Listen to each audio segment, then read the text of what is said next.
What is going on, everybody? This is another Team 100 Friday Tech Talk. Welcome. We're going to go ahead and get started with the shout outs. Mr. Forbes, tell everybody where they can find you and what you got going on.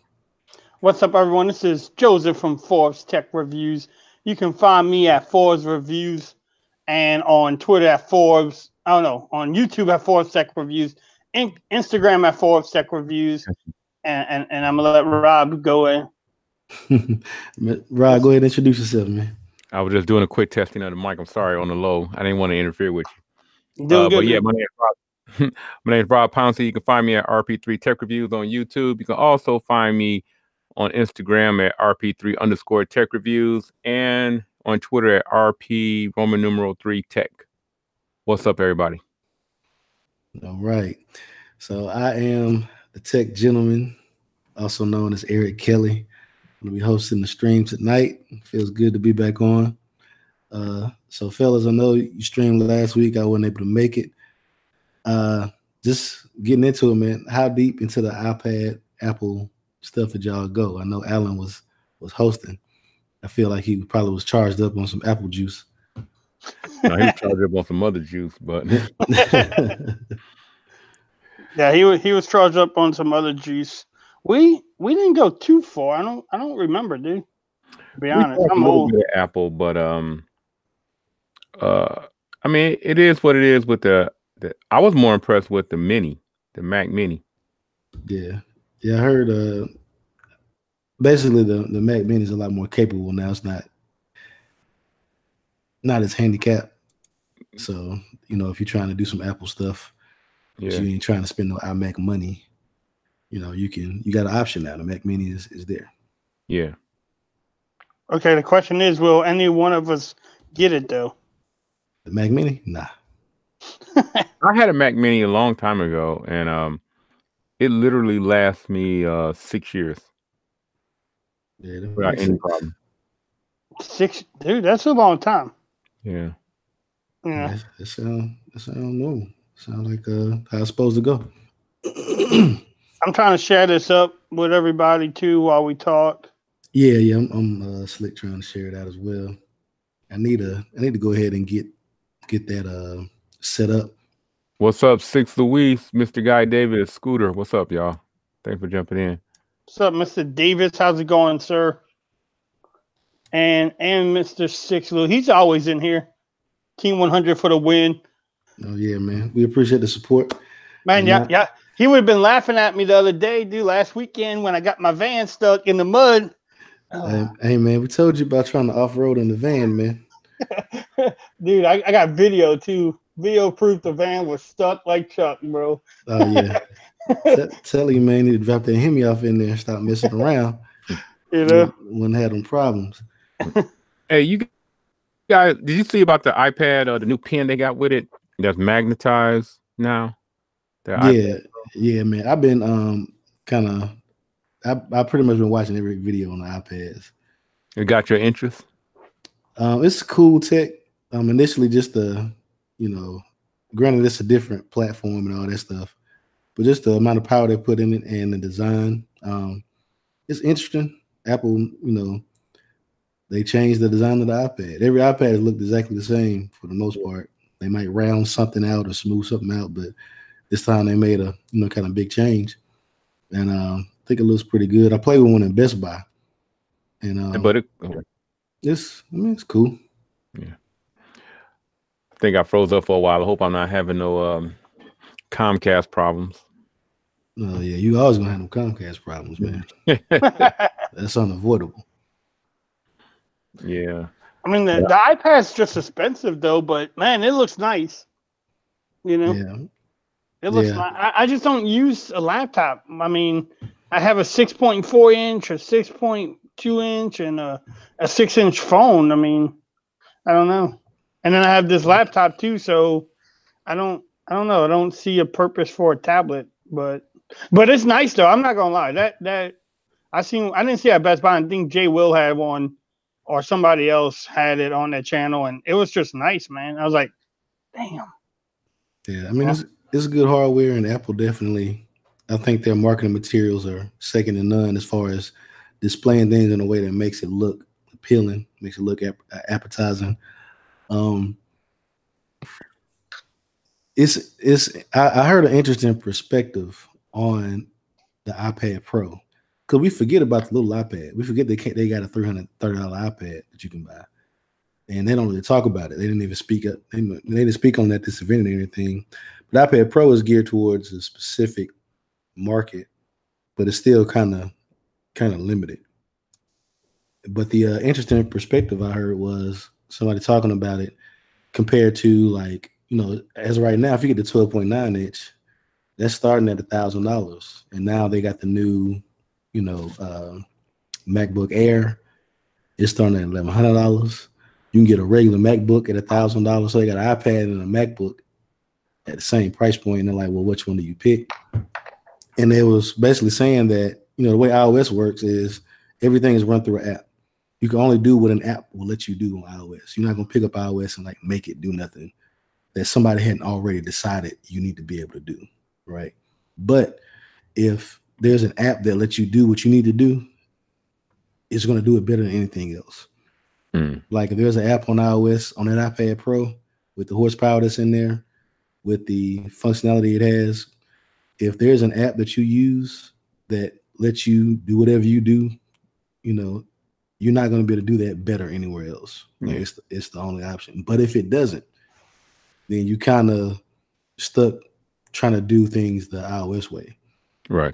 Or however iOS lets you. Right. Shout out to Alan Anthony at work, checking in with that work schedule. Tanner Does Tech, appreciate you. Mark Toran. Mark T's in the building. Mark, yeah.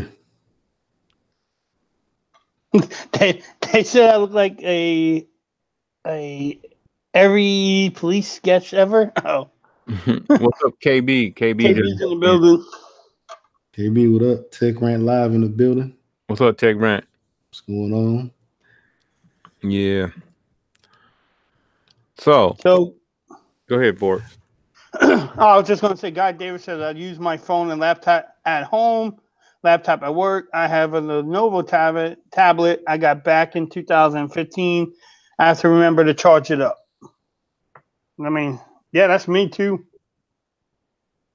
Yeah, I got my tablet set up right here. I stay on mine. I use mine every day. But I want to get y'all's opinion on, do you think that an iPad can replace, like, even with all the power it has, do you think it can replace your laptop? Like if you had to choose an iPad or, whatever laptop you want to get.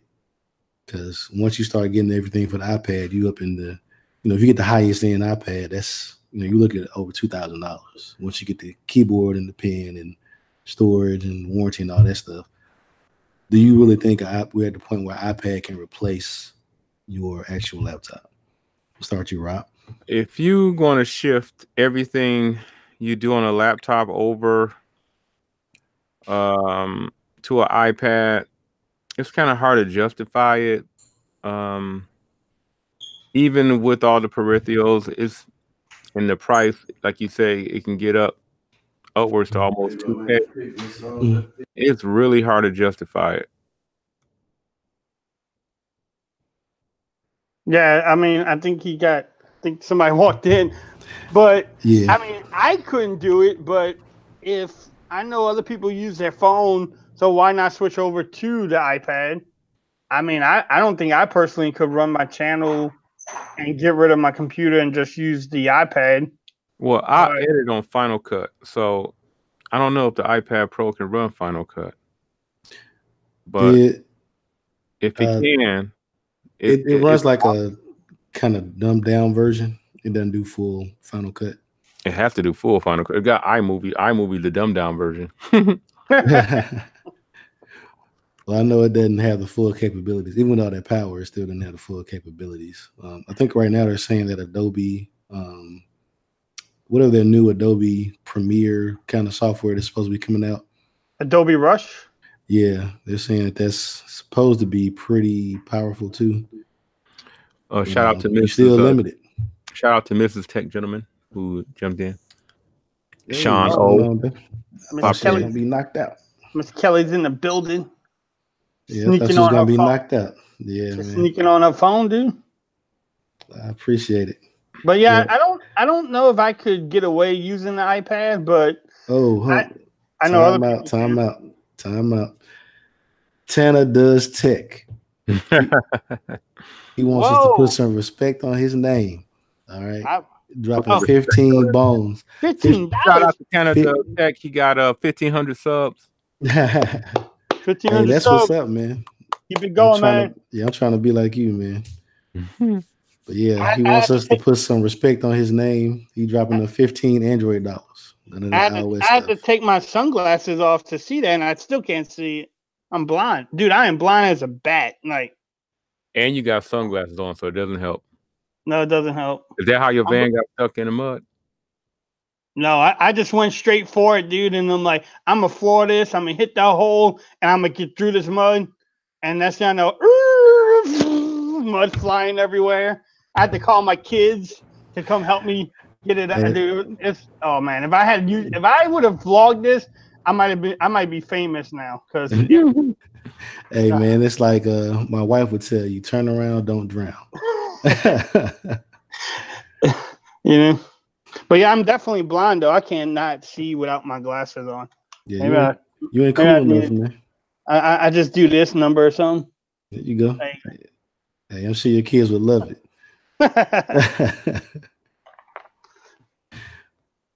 But back to the subject, I personally couldn't do it, but I know people will.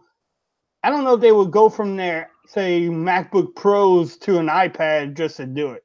But I don't see why you couldn't run a channel from an iPad, you know, because people run channels from their phones. Yeah, you can definitely do it. I think that you're going to lose a lot of flexibility going to an iPad because, like I say, iOS is just very limited. But I wouldn't, if I had to choose between a computer or an iPad, obviously I've made that choice several times over. I always chose a computer. Yeah, I would choose a computer myself. But I'm sorry. Quick shout out to Technically T who just popped in. What's up, Technically T? Appreciate you. T, what up, man? What's going on with you? Appreciate you stopping through, bro. All right, guys. I'm sorry. I don't know, man. We need to show some love to the comments and to the chat, man. See, I'm gonna go back through. I'm not gonna do no BG reading. I can't even I'm not on that caliber yet. but I'm gonna start at the top, do a quick run through. One that caught my attention, Guy Davis says, I think his drink was some Henny. He's talking about Alan. Oh yeah. Man, I'd love to see Alan on some Henny. Hey Alan, I'm waiting on CES, man. I'm waiting for them live streams. I know they're gonna be lit. See, Mark says iOS is holding back the iPad. Phone Tech says B-Rabbit Forbes in the house. I agree. Guy Davis says I use my phone and laptop at home and laptop at work. I have a Lenovo tablet I got back in 2015 after I remember to charge it up.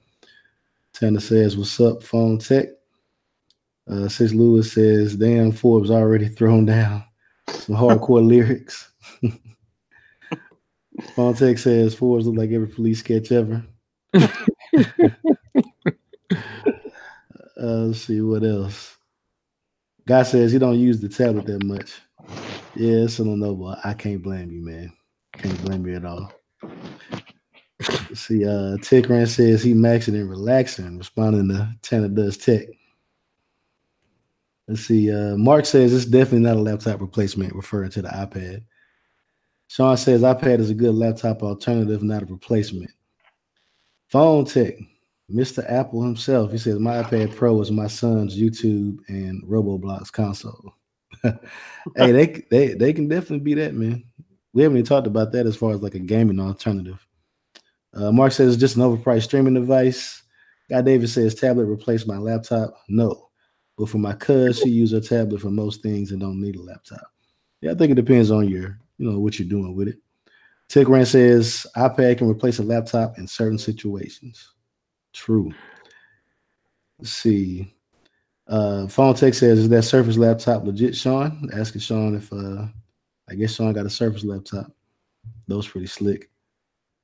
Sean says still can edit up to 1080p, 60 FPS. I'm just saying. What else we got? Forbes thugging. Tech Run says I use the iPad at work in areas where a laptop can't go or would be impractical. That portability is a factor, man, for real. Let's see. Mark has some very important advice for Forbes. He says get a 4x4. Stop all that off-road in the van, cuz. Yeah, dude, that 4x4 would have came in too. Dude, the front wheel drive was stuck. KB says Cheddar Bob. Yeah. Cheddar Bob. This what Forbes look like with his hoodie pulled up tight. And then we got Big Dog in the house. He say LGV40 for the win. Yep. I think I'm gonna rock out like this for a minute. There you go. We're just having fun tonight, y'all. I don't know about y'all, but oh yeah, man. Okay, look at Forbes and look at this. Exactly. They both look equally as dangerous, cuz. It's cold. Hey, it's cold in Texas. It's 50 degrees. What's cold in Texas? 60? 50 degrees. Oh, God. Like, man, it's going to be cold for real here. It's going to be in the 20s tomorrow. Man, y'all be shaming yourself saying that. Hey, Rob, Mark T has a question for you. Thoughts on the 6T? Yeah. I'm looking for it. Hold up. Read it to me, Forrest. If you saw it, at least read it. I said he said thoughts on the 6T. Second best phone of 2018. What's the first best? Note 9. Okay. Good choices. Good choices. I don't have the 6T, so I can't tell you. Camera software, camera lacking, but depends on where you rate camera at in your when you buy a phone. But for the most part, reliable software, good for gaming. Down with the LTE gigabit thing that T-Mobile got on there. If you got the T-Mobile variant, great download speeds, great bill. It's probably, second best phone 2018. So let me ask you this, Rob. You had the OnePlus 6, right? Mm-hmm. How different is the 6T from the 6? From a software standpoint, it's no difference. Like in my video, I told people if you have a 6, don't get the 6T. But if you bought the phone outright and you want to sell it, you can recoup at least 85% of your money and get the 6T if you're a techie and you want to try out like that in fingerprint display and the notch. I like the improvement with the notch. So basically it's just a display. You got the new I don't want to call it new tech, but the new gimmick with the in-display fingerprint sensor, but basically it's the same phone. Slightly different build, a little bit more square, but you wouldn't notice it. Okay, unless you had them both side by side. You had them both. Yeah. You wouldn't notice it. And camera got that night mode, but the 6 should be getting it any day if you ain't got it by now in a software update. Yeah. Hey, KB just said she got her 6T Monday and it's fast, but I still find myself picking up her iPhone 10X Max. Shout out to my boy V Worldwide. He just jumped in. What up, V Worldwide? What's going on, bro? Hey, V Worldwide, get in them balloons, man. Get in them balloons. He did a Note 9 video and they just had a balloon. I won't say where he lives, but they had a balloon festival and he was taking pictures of it in a video. So I asked him, did he get in? And he's like, you never catch me up in one of those things. I'm like, come on, man, jump in there. Oh yeah, man, live on the wild side. Mm-hmm. Oh, let me know how it is. Building. Night Tech was good, bro. Appreciate you for stopping through. He's a Google Pixel or Google Night now because he picked up like 5 things from Google today. In his unboxing, he had the stand, the Pixel 3, and then the Pixel Hub or Pixel Home Hub, whatever that thing is called. Hey, man. Hey, look, I need somebody. If Night Tech, hey, Night Tech, if you're available, bro, I want you on the stream, man. Hit me up or hit up somebody. Drop some way in the chat for me to hit you up, man. I want to get you on the stream because you've been picking up a lot of interesting phones that normally we don't pick up, and I got some questions for you. Love to have you on if you're free. But yeah. So the 6T, would you say it's so as far as the 6T on T-Mobile? Do you think that that's going to be like a disruptor for anybody on T-Mobile, like Apple or Samsung, anything like that? Start with you, Forbes. What do you mean as a disruptor? Like somebody will? What I've been hearing, everybody's been calling up asking for the 6T instead of the iPhone XR.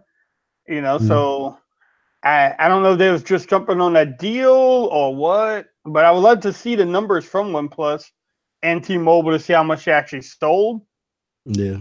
And they have. I mean, I went into the store the other day, and it's a sad story.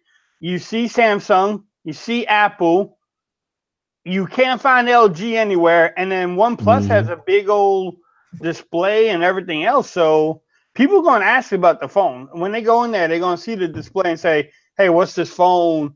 And so it could be. Yeah, OnePlus surprised T-Mobile. And the manager at the store I go to said, man, he was getting calls constantly for the 6T more than he said. He said enthusiasm for that was more than the iPhone XR. No, I can believe it. I mean, the iPhone is the same old, man. Like whenever somebody is presenting you with a different color and that's a new feature, like you kind of stagnant, man. Like, I mean, I think OnePlus did it right. I think the phone, if they had to choose one phone from this year, because they couldn't put the 5 and the 5T, that couldn't be the phone they introduced to America. Yeah. Like design wise, it was just kind of still behind. Yeah. I think they were smart. Even with the 6, I think that would have been cool, but that would have put them like on par design wise with everybody else. But I think having that that notch the way it is, and then that fingerprint sensor, like I think those two things are enough to kind of make them have a big splash if you're introducing somebody to it. Other than like there used to be OnePlus, it's the cheap phone. Like it's a cheap, fast phone. Like it's a great deal, good for the money. But being able to have like you just got to have something where you can just show somebody like, hey, look what my phone can do. They go a long way. Yeah, well, that's a good point. And then, like you said, that new technology, fingerprint scanner in the display, people are gonna be like, "Man, look at this!" And that's a great selling point and a good point too. KB, I'm gonna shout out KB because she's like, "Hey, it was nice to see Forbes venture off the radar and pick up that Nokia device. Look at that, Nokia 7.1. It's a beautiful looking device. Works okay. Snapdragon 636 processor." Takes a little bit to load up compared to my flagships, but I mean that's a good point because people, and that's a good sell. If T-Mobile could sell it, hey, come check out this phone. It's price reasonable, but check out this fingerprint scanner. Yeah, I'm sure they have a script. I'm sure the 6T, especially with T-Mobile running that deal. Well, the deal's over now, but well, with the deal they were running, I'm very sure that they prep. Pretty much all the salespeople like, hey, this is the phone you need to be pushing. It's the one your commission going to be the highest on. And these are the points you need to hit. Somebody ask about it, you hit them with these. Boom, boom, boom. Yeah. I think now that deal is over, you won't have to wait the 45 days to unlock it. But some people didn't even have to wait 45 days. If it was paid off, they were still getting them unlocked. Oh, but that's if you bought it straight up though, right? Right, but some people were still being told. Yeah. So and look, I was trying to figure out how to get it for myself without having to be tied to T-Mobile. Right. I looked at all the fine print. I called T-Mobile. I chatted with T-Mobile. I was trying to make it twerk. But so the 45 days thing, if you're taking advantage of the bill credits, then you have to wait 45 days before they can unlock it. Right. Okay. But if you go up there and pay cash, they'll unlock it immediately because it's your device. But with the bill credits, technically, you still owe the balance, and they're paying every month. prevention. Say it one more time. Your Comcast acting up. Oh, okay. It was. You got BG Wi-Fi. Now, you know what? We had snow today, and we don't get snow until December. Wait, what? Snow? Yeah, I was pissed. What is that? Hey, did y'all at least get a snow day? It was light, and the ground is still warm enough from the fall and summer that it didn't take. So it looked like it was raining on the ground. But man, I was pissed. Oh yeah. So Chicago they got snow in Chicago too. I got uncles there in Chicago, and Easy computers. they getting there real snow. What's up, man? What up, Easy? What'd you say? I was just saying, what up, Easy? Oh, what's up, Easy?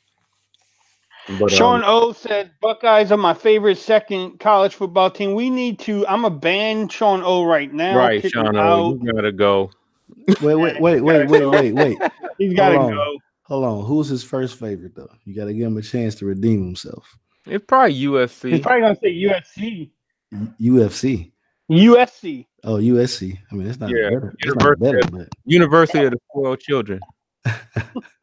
That's not better, but you know. I mean, he's already a Golden State fan. You know that.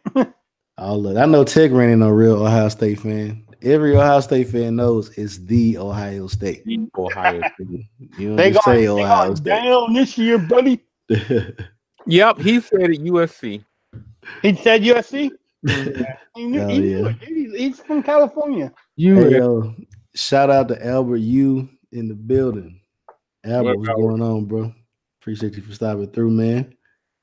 So Guy David says, I know I got family up the street from you. Oh, he talking to Alan. We'll let them do that offline. Man, but KB said it's getting snow in North Carolina too. What? It's it's a lot of people supposed to be hit with a little snow. I mean, even here in Alabama, man, tomorrow we're not getting no snow, but I mean, it's gonna be in the 20s tonight. Wow. Yeah, so it's gonna be cold for real. It's a cuddle alert. Oh yeah. Yeah, it's definitely cuffing season. All right, get you somebody warm to lay up under. Forbes, you need to do a big girl for this winter. Oh yeah, man. I just hung on myself like. Forbes gonna zip up in that hoodie. Yeah, man, it's that time, man, for real. On Ohio State's campus. Yeah, Ohio State, man. They that was the first campus I went to, and they had real public transit just to get you across the campus. Like their campus so big, they got like 3 zip codes just for their own campus, man. And their stadium is like big as an NFL stadium. Yeah, but no Ohio State, dude. Big blue. Their stadium is nice. It's a nice little medium-sized stadium compared to Michigan. Yeah, you gotta go to hey, look, big blue, baby. Hey, Rob, you can talk Michigan mess to Ohio State people on your channel. You ain't gonna have them hating on my channel, man. That's blasphemy when it comes to I'll leave the Buckeyes alone. Michigan's in the middle of their revenge tour anyway. Hey, I heard that a Michigan coach has one job all season. To be Ohio State, or at least try. At least Ohio State. They haven't beat Ohio State in a long time. But they say he can lose every other game, but if he beat Ohio State, you say pretty much job done. Yeah. That's like LSU. LSU's coaches to beat Alabama, and we haven't beat them since like 2011, bro. And we just got a butt spanked last weekend. Yeah, that showing last weekend was abysmal, man. Hey, it was better than most teams, though. Most teams get like scored 70-0 or something. There's only 29. I mean, worldwide, he a Sooners fan. Oh Jesus, no. If you're not an LSU or Michigan fan, I feel sorry for you. I feel sorry for you. Why? Because you're not accustomed to losing? Ooh, dang. I think Michigan is like the most winningest NCAA. They are the most winningest program in NCAA history. I'm just going to say that with 11 championships, about to be 12. More wins than any LSU has like 5. Yeah. I only cheer for good teams, man. Oh, what you doing? Rooting for LSU then? Come on, dude. LSU's up there every year. That's because they're in the SEC. Okay, are we done with the sports talk? Yeah. Hey, sports talk. Hey, Team 100 sports talk. Oh yeah, we need to start that, man. But oh yeah, that'd be good. But yeah, so as far as tech go, we got the iPads out there. What about we talked about the? Oh, go ahead. Oh yeah. I was gonna get on that. I was gonna get on that next. I just want to wrap up. Okay. Put a little bow on the Apple talk. All right. So nobody could claim that I'm just shortchanging Apple. All right. I doubt that. Anything else from the event? We talked about the new pen. How y'all feel about the if you buy a new iPad, even if you got an old one, you got to buy a new pen to go with it. I care about that. Wait, the old pen won't work with the new one? The old pen will not work with the new one. I must have missed that somewhere, but yeah, I know. But I know now you can clip it as magnetic or something, which is pretty cool. I mean, yeah, it's pretty slick. So you have a less chance of losing it, and you can carry it with you. Yeah, and they finally came up with the same way to charge it as well. So it charges magnetically through the side of the iPad. It's a slick that in my eyes, that is the ideal implementation. Same way that they do with the Surface. The Surface uses a little magnetic attachment. But as far as charging it too, I think that's like the next. That's kind of what Apple does. They take stuff everybody else been doing and kind of improve on it. Alan, the pen is $200. Wow. Nah, he tripping. The pen is $130. The keyboard case is $200. Tech Gent, you are a headphone expert. V Worldwide asks, have you tried out the Sennheiser headphones? Are they any good? Which ones? Yeah, there's different brands. Yeah.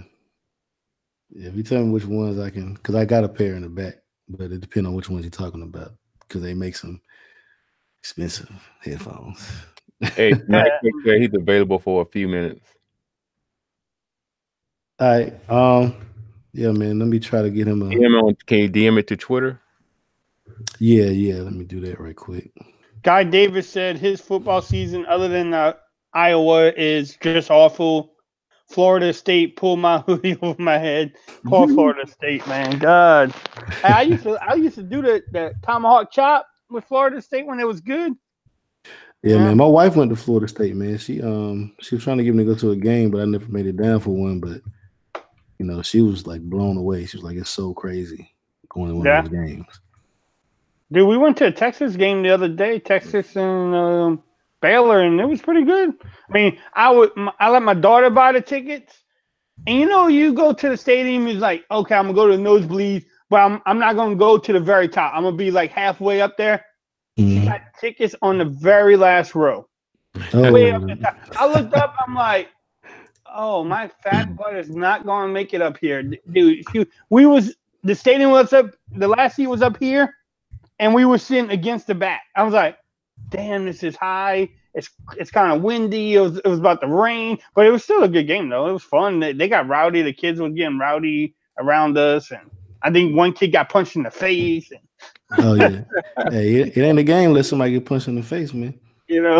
But besides that, it was fun, though. But I would love to go to a Florida State game. If Rob might get jealous, though. If Michigan can stay number 4, I don't want Michigan to move up in the rankings right now. They could stay number 4. They play in Dallas, 5-hour drive. I'm gonna buy me some tickets, and I'm gonna go see Alabama whip Michigan's ass. But that's okay. Michigan might pull it off. But yeah, Michigan. If Georgia wins, Michigan is out the playoffs because Alabama's only going to drop no further than 4. They're not even going to drop out. They're not even going to drop out the top 3. They're going to push Michigan out. That's the scary part. Yeah. But if Michigan stay number 4, and dude, I'm gonna be in Dallas. I don't know how I'm gonna get. Well, I know how I can get there, but I don't know how I'm gonna pay for those couple $100 tickets though. But we'll see. All right, let me read up the comments right quick. So Terrence Rant says only Apple can make a tablet keyboard and a pencil come up to $1,700 to $2,300. That's true. You get a full PC for less than that. For real. But people will still buy it though. Yeah, that's true. So Jesse Jonas, shout out to Jesse Jonas. I'm not sure how you found the live stream. Appreciate you for stopping through. But Jesse says, I'm trying to build a gaming system with a DS and a tablet, but I don't know how. I hope you ain't talking about no Nintendo DS. Yeah. I mean, iPad, once you got the iPad tablet, man, every game is going to be designed specifically for it. So yeah, that'd be a good place to start. So we don't know what tablet he's referring to. If you're talking about an Android tablet, Yeah. I mean, I got the Tab S4, which is the premier Android tablet right now. So I mean, it's cool for gaming. Sean says, talking to V Worldwide, they're great but expensive. Says 660s is my choice. I'm not sure what you're talking about. Let them handle that. KB says, so I'm reading Samsung coming with the notch for this S line only. Yeah, we're going to have to discuss the that. U notch and the V notch.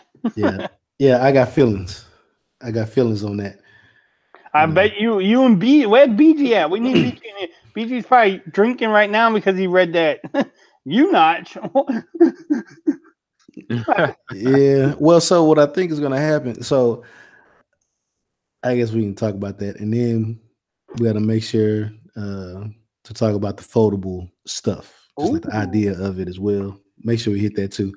Since we on the Samsung Notch thing, I think that Samsung is going to do something interesting. They're going to do what I thought Apple and Google were going to do this year.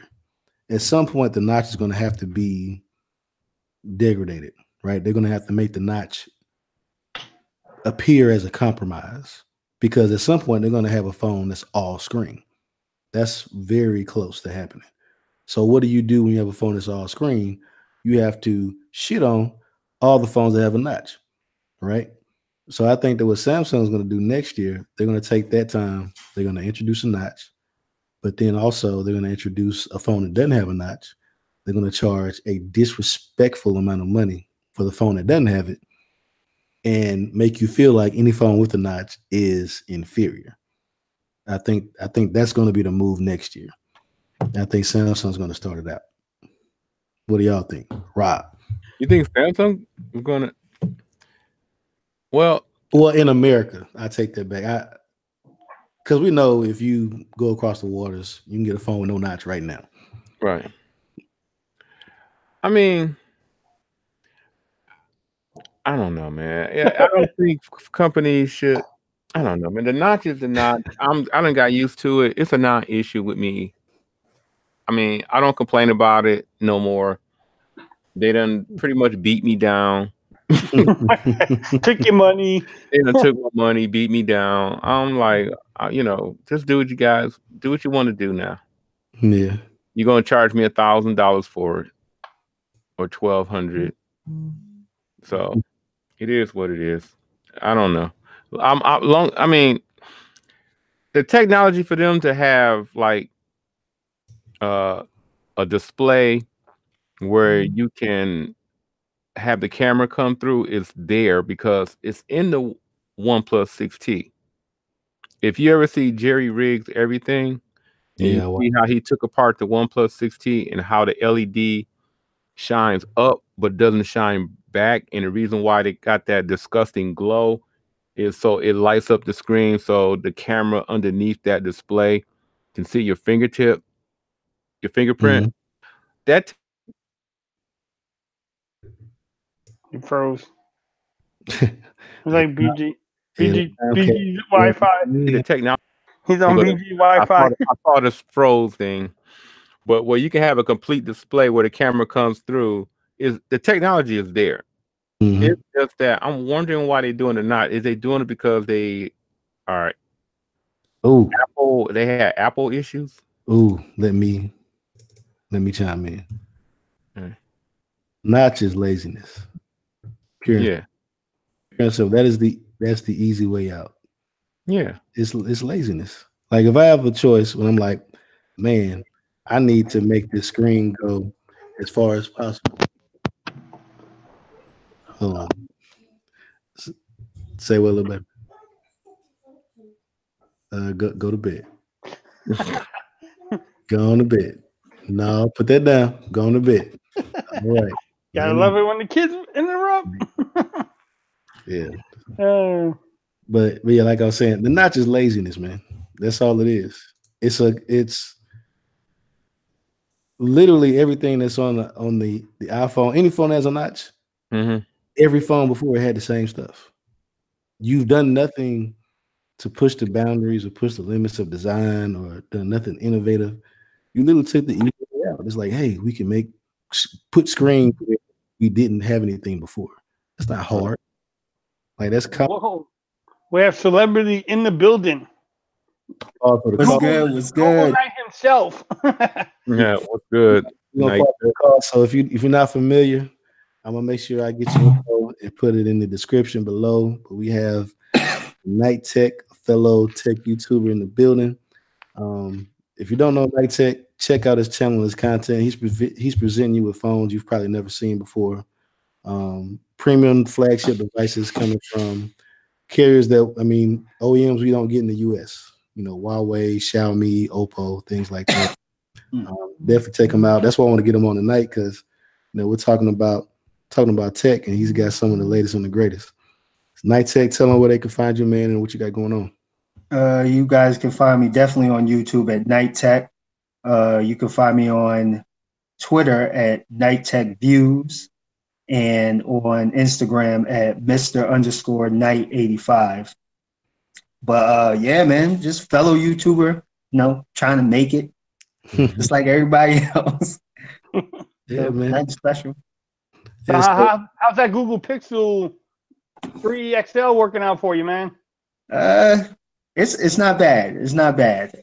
I got a couple of phones on deck, so I put my main SIM in it.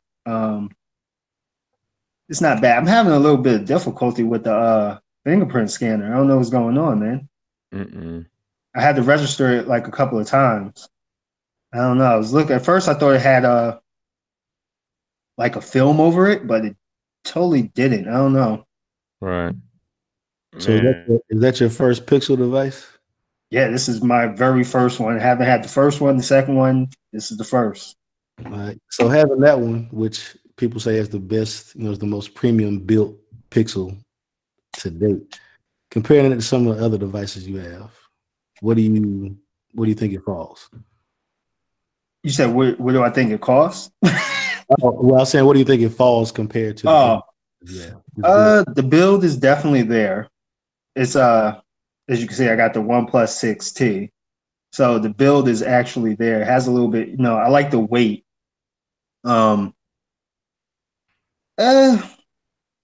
At first I thought I don't really mind the notch, but it is there. You're gonna see it, eventually. You can't, once you see it, you can't unsee it. So I don't.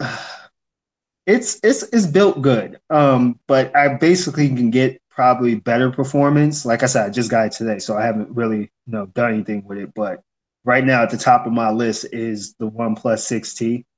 Performance wise, the build is not bad. Fingerprint magnet, of course. I do wish they would have went with something like this, that frosted glass, because especially on the white one, you really can't see fingerprints or the scratches. So, but camera on this is definitely at the top. Nothing's beating the camera on this, picture wise. Video wise, they need some. They need to do some upgrading. they need to throw some updates out there for that. But yeah, I reset my iPhone, put it back in the box, and put it away, because if I didn't, I probably would have. I can't concentrate with all these other phones with my iPhone. But right now, I'm actually using the front camera on the Vivo Nex. So. Okay. I don't know how that looks to you guys, but you got the HD marker down there, man. You are looking good.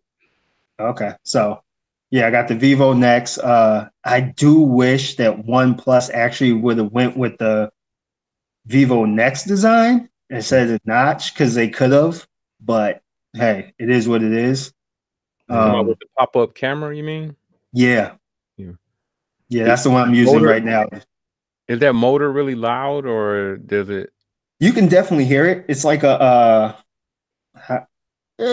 like if you're in a noisy place, you're not gonna hear it. But like right now, where it's silent, you actually hear it come out. But I think it's not more the motor, but the actual sounds that you can set to the camera coming out. Because there's like, I think it might be like 3 different choices that you can have in the sound. But when you can actually silence it, so when it comes out, you can still hear it, but it's not, nothing like if it pops up and you're sitting next to me, you're not going to turn around, like, oh man, what was that? But you do hear it because, it does have the motor, but it's nothing like that's going to bother anyone. But all right. Which one has the better under the display fingerprint? See, the OnePlus, I would say, is faster. And if you register your fingerprint correctly, definitely the OnePlus. But the Vivo is slower, but I feel like I had to do less on setup with the Vivo. Like it takes longer than it should, I think, to register your finger on the OnePlus 6T. Right. Yeah, it's a very slow process, but on the Vivo it's quicker. But what I was trying to say in my videos is either one, depending on how you register your fingerprint, it's gonna work. Like unless you know how some people like to basically register their finger like the tip of their finger for some reason. You can just see it like unlocked without it's quick. Like it works. I did a video. It works. I did it 20 times and it worked every time. It's supposed to get better as you use it too. So the more you use it, it's supposed to get better. Yeah, I'll believe it when I see it, but straight out the box, it's working fine. It's just that, I've seen a lot of people saying, oh, the fingerprint scanner is kind of wonky, it's not registering my finger. Well, it's all about how you register your finger. If you're going to register your finger, when you're holding your phone, nobody unlocks their phone with their finger straight up and down like this. Right. Nobody's sitting here because that's just uncomfortable. So you have to actually, register at the angle that you would be holding it at and make sure you get all parts of your fingerprint. Right. Yeah. If you do it correctly, it's going to work. Mine pop in really fast. Yeah. Like I don't see what the problem with that is. And it's first gen tech. I mean, be happy that somebody gave it to you. Yeah. And didn't charge you $1,000 as like LG tried to charge you $1,000 for a camera. Hey, shut up. Yeah, they tried. LG. Can you imagine if they put it in the Pixel? You'd have been paying starting price probably would have been like 12. Easy. Anybody else does it? Any other real phone manufacturer does it? It's gonna be $1,200. Yeah, it's gonna be like a Porsche edition version of the phone. Like they're gonna have like the regular phone, they're gonna have the one with the in display fingerprint. Now it's gonna be a minute before that's just a regular function. You're gonna have to pay extra for it for a while. Right. But I just want to take a moment, just a moment of silence for LG and HTC. It's just OnePlus. Forbes. US. I bought my first OnePlus this year, and I was instantly smitten. I saw what people were talking about. I drank OnePlus Kool-Aid. It was tasty. See, I skipped a few. I had the 1. I skipped the 2. I had the 3, the 3T. I got the 5. Then I skipped the 5T and the 6. So I was like, So you was familiar with the sauce then already? Yeah, I was actually, like I was telling, a lot of people probably like, yo, yeah, he probably making stuff up. But I can probably hit up OnePlus and they'll put it out there on Twitter or whatever. But I was probably, I'm going to say, first 10 to 15 people to ever have a OnePlus One. Oh, I believe it. Yeah. I seen how you get in. The event that they just had, they actually sent me an email, saying, hey, we want you to come. But I was like, you know what? I'm like, I don't feel like, sometimes you just don't feel like going. So I'm just like, I didn't answer the email. And then they actually called me from China while I was at work. Oh, that's crazy. So I pick up the phone and the guy's like, yeah, this is Anthony. I'm like, yeah. He's like, this is blah, blah, blah with the, the Asian accent from OnePlus. I'm like, crap, what the heck did I do? I'm like, he's like, yeah, we want to know if we want to come to the event. I'm like, sorry, I'm busy. I'm like, I just didn't feel like going. I don't know. Yeah. Wow. It was just like whatever. But I scooped my let me cut you off 1 second. Pause for the calls. We got a super chat. Mark dropping us off. $4.99. Those Apple tax on. Yeah, must be on. Yeah, he must be on his iPhone 10. Yeah, Apple bucks, man. He got to pay that Apple tax. $4.99. What up, the Gadget Beard? Appreciate it. Gadget Beard in the building. What's going on, bro? All right, go ahead, man. But yeah, I believe you were definitely probably one of the first few, man. Because I remember, I think first time I met you was probably in one of the Easy Chats, and you was always rocking some phone that nobody ever had, nobody ever heard of. I know you was going hard on the Me Mixes. I was gonna hit you. I like being different, man. I don't really like to have, the devices that everybody else have. Like when you get in a group of your friends and stuff, and everybody whip out their phone, and everybody got a iPhone, and you just like, you don't even feel special no more. You went and spent $1,000, and you're like, oh man, everybody got this phone, whatever. So I like having something different. When you're in a group, you pull it out there, everybody's like, what's that? What you got over there? Where the buttons at? Now this is all screen over here. But, that's something you and Forbes got in common, man. Forbes bought an LG. People were like, hey, what's that? Nobody had it. I was gonna buy the V40, but I went with the OnePlus 6T. I got a good deal off of Swapper, man. I don't know what happened. Dude bought it, and then from T-Mobile, he sent me the receipts and everything, paid full price. Probably had it a couple of days and sold it for $550, the price that you would pay for the base model OnePlus 5T. So I purchased it. As soon as I got it in hand, I called T-Mobile, had them unlock it. I was like, yeah, you can't be living the T-Mobile life, man. I'm like, that's the funny part. I didn't need to unlock it because I have T-Mobile, but I was like, yo, I can, so why not? Right. Most definitely. Keep your options open. For real. Hey, KB said her first OnePlus device was the 5T. And I know she just picked up the 6T too. Okay. So they must have made a good impression then.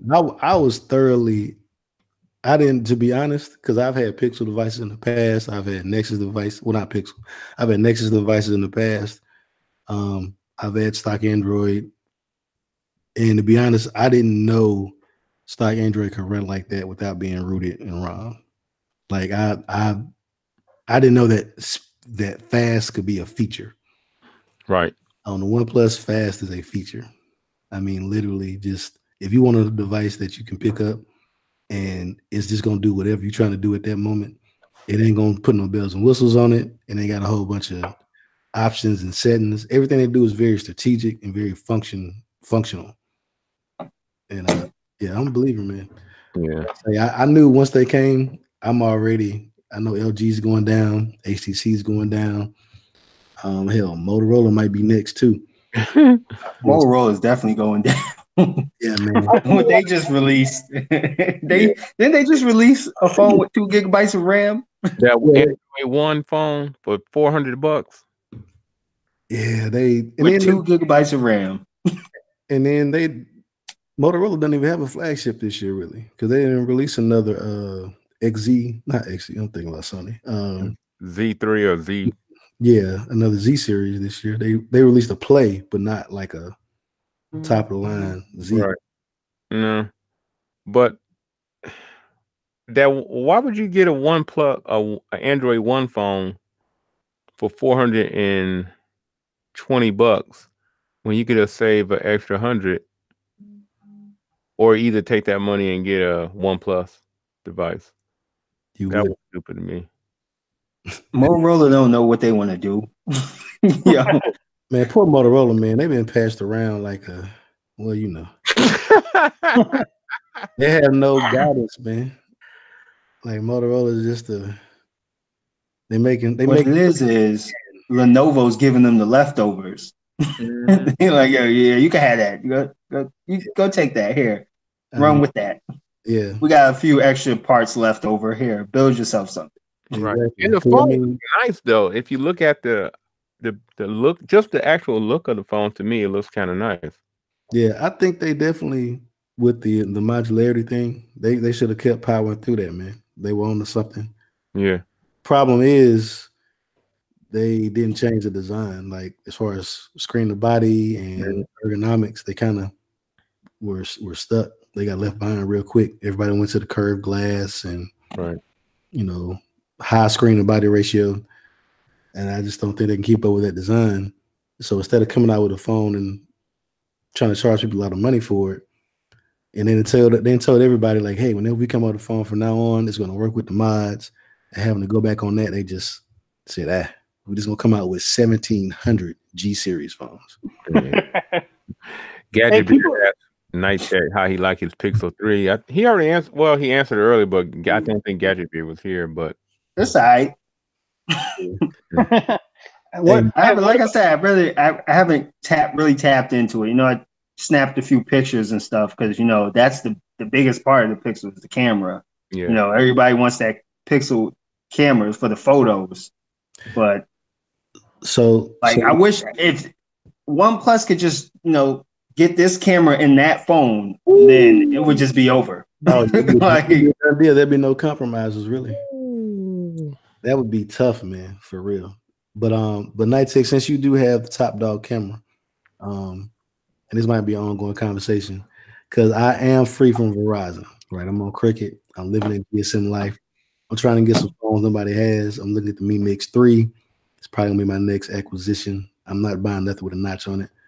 But since you got that camera, that Pixel camera, of the Oppos and the Xiaomi devices, how do they stack up against that Pixel? Since I know it's your first one. Right. Okay. Camera wise, for photos, they're not even close. They're not. It's not even like I would put them like if I was to give you the Pixel and like let me think. What's one of the Mi? Let's say the Mi 8. Yeah. There's gonna be the margin is gonna be a wide gap between those two cameras when it comes to photos. Video, on the other hand, I don't really know what's going on with the camera when it comes to video with this, but I don't know about the Mi Mix 3 yet because I really haven't watched any videos or I do plan on picking it up, but supposedly the cameras on the Mi Mix 3 are really good. But supposedly saw the cameras on the Honor Magic 2 that just also got released, which basically is a Mi Mix. Kind of makes the Mi Mix kind of look like they both look the same. They both have that sliding mechanism, but the Honor kind of looks like it might be better. So that's why I'm trying to weigh my choices right now. I'm like, I don't know, man. There's so many phones that came out this month, in October, that I'm just like truthfully, even though y'all already know I'm a big Xiaomi fan, but at the top of my list, what I've been trying to actually acquire is the Huawei Mate 20X. I was just about to say Mate 20. Yeah, the Huawei Mate 20X seems like it's the beast. It's got the big screen. It's got the cameras that the Pro has. Yeah, it just looks like it's gonna. But the price, man, I just like, man. I've been finding it. I haven't found it for less than $800. I've been seeing it for $1,000, and I'm just like, I don't think I could pull that trigger on $1,000 for a Huawei device, even though it might be good. I don't know, but I mean, there's so many devices that came out, man. Like from Xiaomi alone announced like I'm gonna say 5 to 6 devices, and they're all basically almost the same, but little differences.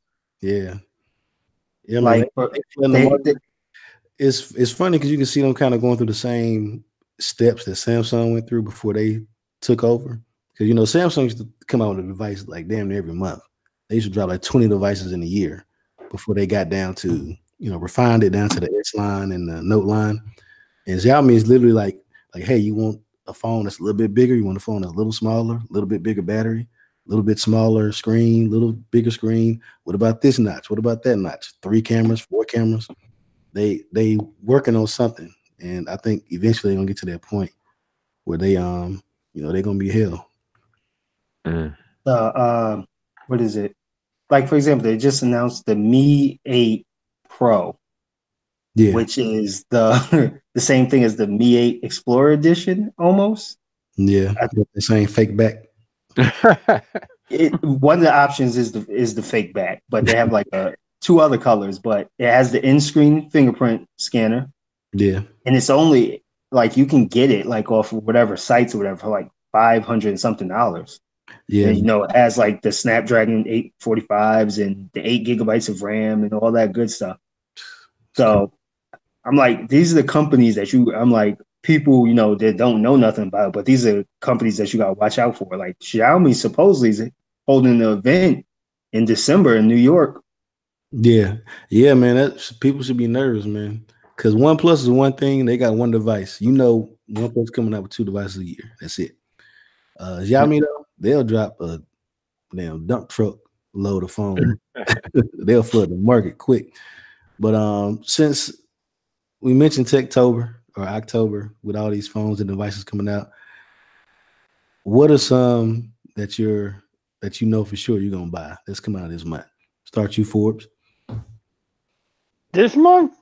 Yeah, October, Techtober, whatever you want to call it. The rest of this season. Yeah. I'm like you and Night Tech. I want that Mi Mix 3. Yeah. I had it. I have it in my cart in Gearbest, just sitting there. I just haven't pulled the trigger yet. I want a OnePlus 6T, maybe in purple or something, if it ever comes to the US, or red or white. I want a different color than just the black. Yeah, they're gonna do it too. They're gonna drop some other color, probably the red for sure, and then a couple. And then maybe a ZTE phone or something, so I can get sponsored and go to CES. Oh yeah. I don't know about that. So you might get sponsored, but they ain't gonna see the CES, huh? Yeah, I know, right? But no, I mean, yeah, I think the main one is a Mi Mix 3. Yeah, be good. All right, Rob, what you looking at, man? I want to get a Mi Mix 3. I need that. I need one of those in my life. I passed on the 2, passed on the 1. When I saw Night Tech with the very first ceramic one, and then I saw the prices was like at $633 at the time, which was a discount. Man, I should have just did it, but I think I might jump on the Xiaomi train. Yeah, you can get a 2S right now. Like I'm about to say for the low. Like 433 on Amazon, brand new. It's crazy. All right, so the Xiaomi, I definitely agree with you on there, man. I'm trying to get one of those in my life. That Mate 20X, I feel like that could be something. It's just I need Huawei to get the camera game all the way together. Like they're going real hard on the photos, but then the video, they're like, you don't need no 4K 60. I need that in my life, man. I need the top of the line cameras on the phone with 4 cameras on it. So where does the camera fall at in your phone buying? That's his main thing. It's your main thing, yeah. So that's his main thing. Yeah, so for me, on my channel, all I use is cell phones. I'm not spending thousands of dollars on those. Like to me, at this point, like, hey, why don't you have an LG phone then? Stop wasting your time. because LG is a waste of my time. No, I don't have an LG phone. If you know how to do manual mode, then you can make videos with the LG better than you can do with your Note. So that's what you would think. That's what you would think. I used to believe that because when the Note 7 fell through, I hopped on the V20 train. I ran my channel. Have you tried a V40 or the G7? No, because they're not getting my money. I ran my channel off of V20 for a year. After the V20, the G6 came out, and I tried to use it. The problem is I can't use it as a phone. It sucks as a phone. They don't get security. My V40 is great as a phone. The software is bad. There's no it can't take up it can't be my second phone if I don't enjoy using it as a phone. And that's my problem with LG. There's usually some compromise, something not getting right. Like I was looking at the V35. The V35 is going to be like the phone I was going to get this year because I knew the V40 was going to be astronomically high. But the V35 is essentially the G7, just they made it specifically for AT&T, but it has that V30 build and design, which I like. But the problem with V35, you can't get one that's got damn 4K 60. Like how is the camera the pinnacle feature on your phone, but you playing around with updating them with the latest? Like that's basic. Like I get a S9 for like $500 that do 4K 60. Gadget Beer said LG software is the bootleg version of TouchWiz. Yeah, man. And then and Samsung was getting rid of TouchWiz, man. Like LG just don't put it all together. Like they almost get it there, man. And for the prices of their stuff brand new, it's almost like disrespectful. Like the V40, $900? Really? $900 better than $999 for your Note 9. And that you get an S Pen for.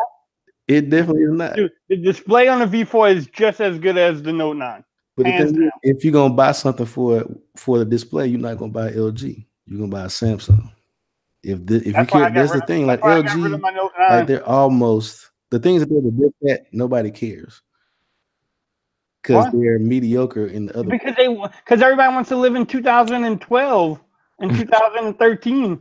No, we in 2018. That's the problem. But you living in 2013 when LG had boot loop problems or whatever the G4 came out. I didn't say anything about boot loop. I mentioned the problems they still have today. Okay. You talking about the V20 and the G6. It's hard to forgive LG. You get the V40. How can you talk about a device? I'm not paying $900 for no LG device. Hey, because you never even had the device. That's like me saying that Google Pixel 3 sucks because I've seen everybody on news talking about it. I didn't say it sucks.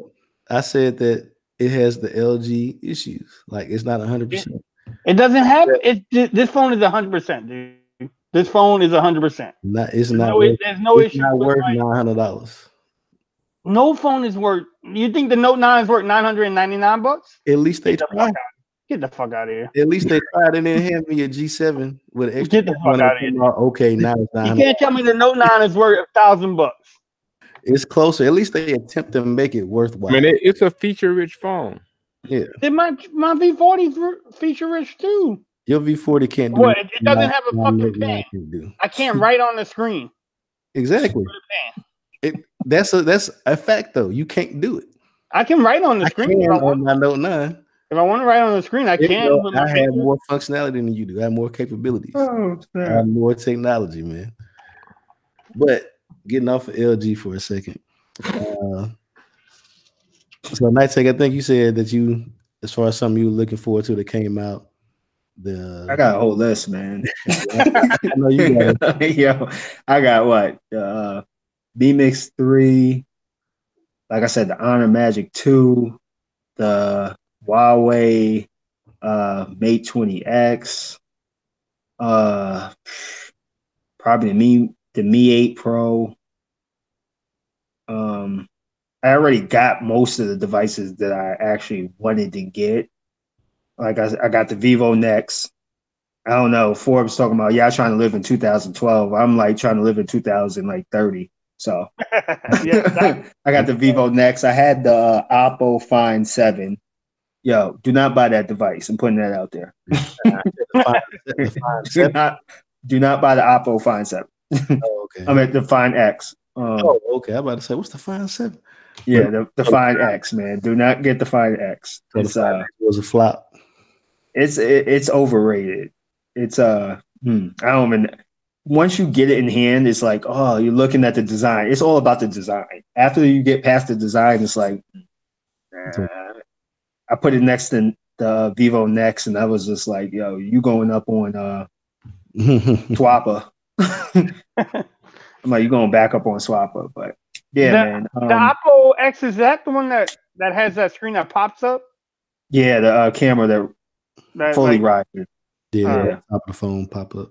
Yeah, the whole and the cameras wasn't even. I don't know. They must have been just stuck on the design because the cameras was trash.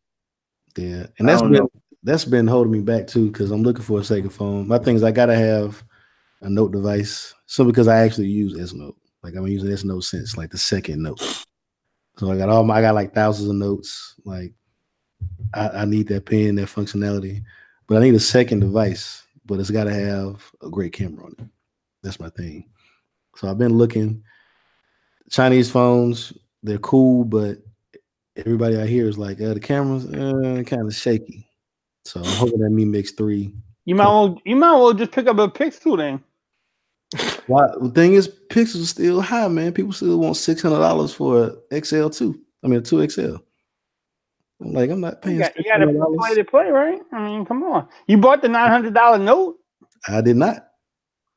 I bought a $300 Note. Yeah.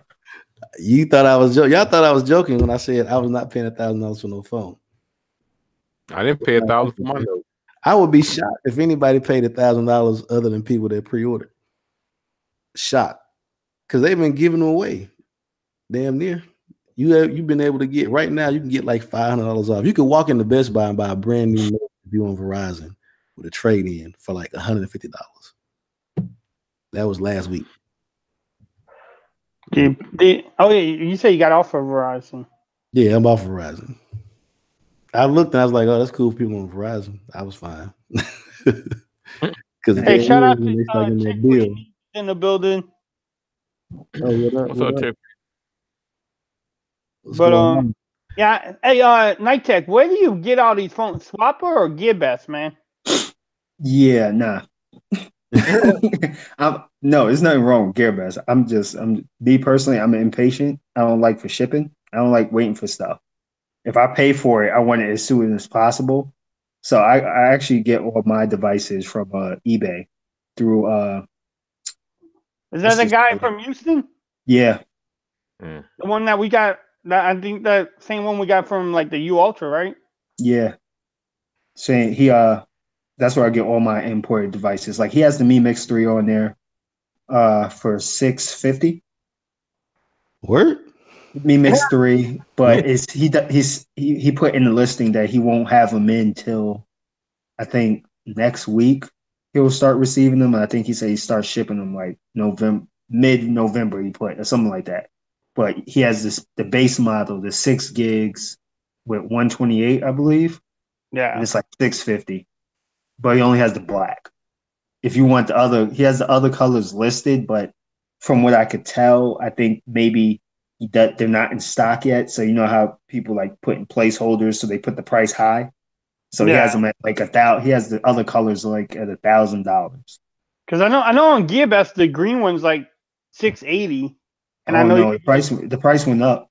Did it really? Oh damn! It's not even in stock no more. I guess they didn't get them. Either they didn't get them or they sold out real quick. But the price went up to like $8 something. Yeah, I definitely have to get that black though, just that classic black. But yeah, when it comes to the Chinese phones though, like if I can, unless the price is like too good to pass up, I usually just go with the base model just because I use like a lot of cloud storage and I don't really download too many apps. Like all of my devices, like probably if I could have got the OnePlus 5 in the 64 gig for cheaper, I probably would have went with that. All my devices basically are 64 gigs, unless, they have a higher memory capacity for less. Like my, what's this thing? The Vivo Next only comes in 128. So there was but that was $600. So. Ain't bad, man. I mean, we have cloud storage everywhere now. So yeah. I mean, 64 is good enough for me too, but I've had so many phones that my Google Drive storage is up to over 500 gigabytes of storage. And I'm just like, because every time you get a phone, you claim those those deals or whatever. You get that free amount of listening. I just been collecting them. Then Google, I've been collecting them. I'm like, yeah, I got a whole bunch. And then Google just hit everybody with the, oh yeah, if you buy a Pixel or whatever, you get free store all your pictures and videos for free. I'm like, thanks. So they don't really advertise this, but anybody with an Android phone can do that. Hey, shout out to Jay Williams in the building. What's up, Jay Williams? He said the Galaxy Note is not worth it at all. Oh yeah. Also shout out to YS in the building. What's going on, bro? And yeah, KB, I will slide that name to you on Twitter because he's a good guy to go to. I bought a couple phones from him. I just forgot about. I need to check him out, and I might get that Mi Mix 3 from him then. Yeah, I like using him because he doesn't. Well, where I'm at in New York, I don't get hit with taxes, so so I don't got to worry about getting hit. Usually, since I don't get hit with the taxes, I usually pay the extra $13 for overnight shipping. Just take on that. That's what's up. And he's trustworthy too. I mean, I never had a problem with him. Yeah, yeah, man. Because I hear horror stories about people on eBay, but this guy has been good to me. You know you're a YouTuber? No, he don't know I'm a YouTuber. I ain't trying to tell nobody. Like something like that. You tell him you're a YouTuber, he might up those prices. So you might be able to work with him or something, feature him on the channel, put his name out there. I don't know about that. He might get he got a whole bunch of phones on there. I don't think he's trying to work with nobody. He's like, yo, I'm trying to sell these. He got Note 9s and he got all types. He just don't got Chinese phones. He got everything on there. He got B40s and OnePlus B35s. He got LGs. He got HTCs. He got Samsungs. He got that. He ain't hurting for no advertising now. I actually almost slipped up and bought that. What is it? The Galaxy A9, the one with the 3 cameras or 4 cameras with it. And then I watched the review. I was like, oh no, I gotta stay away from that thing. Yeah. I was like, those cameras are terrible. Yeah, that's a tax write-off because that's all they doing with that. They got some spare parts. Like, yeah, let's try some stuff. See how that works. But since we're talking about, Night Tech over here living in 2030 and whatnot, talking about the future, we had like a little glimpse of what possibly might be the future and all these foldable devices. Well, not all of them, both of them. I would say, wait, we only had like a couple. Yeah, it was 2. Samsung had one, and then there was another one called like FlexiPod or something like that. I can't remember the name. That thing looked terrible, man. Yeah, it's gonna be awful, but you can actually buy it though. So Samsung showed like it was crazy. They dimmed the light so you couldn't really see it good, and they opened it up and did it. Then they didn't want nobody stealing their idea. Yeah, no, and they put in that ugly case, so everybody's like, "Man, that phone is so ugly." I'm like, y'all did hear them people say that it's in a protective case. They dim the lights. I mean, we don't know how the phone's really going. The screen looked good. Yeah, that was to me that was the biggest kind of difference maker. And then also the idea that they didn't do like little flexi people or whatever. They're actually going to be selling that. It's going to be $1,300. And you can, buy that regret if you want to. But the way they did it, the screen actually, it folds open. You have the screen, but then the screen is the outside of the phone too. So you fold it back and you got screen on both sides, and they kind of make it just display something on one side of the screen to be, I guess, the main phone or whatever, which is kind of whack. But I like what Samsung did because theirs actually has 2 screens on it. So it opens up, has a big screen, then you close the big screen, and there's a smaller screen on the outside. See, my only problem with that is if that's anything like what the final is going to be, the screen, I'm like, I'd be walking around with it open all the time because when you fold it, that other screen is small. It's like, I think he said like 4-point-something inches. Yeah, it looks like an iPhone 4 or something. Yeah. I'm like, that's a small screen. I don't think I could go back to holding, a screen that small. Even if, I know I could flip it out, but I'd be the guy that would never, when I put it in my pocket, I'll fold it closed. But I'll be the guy walking around with the thing open all the time. All the time. So that big thing up to my ear, like. So y'all remember a couple of years back, we had the whole flexible display thing, right? They weren't completely foldable.